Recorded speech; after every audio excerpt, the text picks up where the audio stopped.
அஸ்ஸலாமு அலைக்கும் வரஹ்மத்துல்லாஹி வபரகாத்துஹு. தினமும் ஒரு ஹதீஸ். பயணத்தில் நோன்பு நோற்கலாமா என்று ஹம்சா இப்னு அம்ர் ரதியல்லாஹு அன்ஹு அவர்கள் கேட்டபொழுது, நீ விரும்பினால் நோற்றுக்கொள், விரும்பினால் விட்டுவிடு என்று அல்லாஹுவின் தூதர் ஸல்லல்லாஹு அலைஹி வஸல்லம் அவர்கள் பதிலளித்தார்கள். அறிவிப்பவர் ஆயிஷா ரதியல்லாஹு அன்ஹா. நூல் புகாரி, ஹதீஸ் எண் 1943.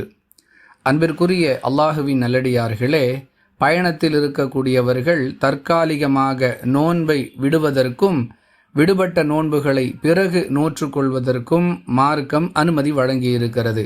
அதே நேரத்தில் ஒருவர் பயணியாக இருந்து கொண்டு நோன்பு நோற்க முடியும் என்றிருந்தால், அதாவது அவருடைய உடல்நிலையும் சூழ்நிலையும் அவருக்கு ஒத்துழைக்கும் என்றிருந்தால், அவர் பயணத்தில் நோன்பு நோற்பதற்கும் மார்க்கத்தில் அனுமதி வழங்கப்பட்டிருக்கிறது.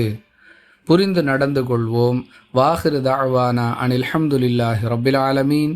அஸ்ஸலாமு அலைக்கும் வரஹ்மத்துல்லாஹி வபரகாத்துஹு.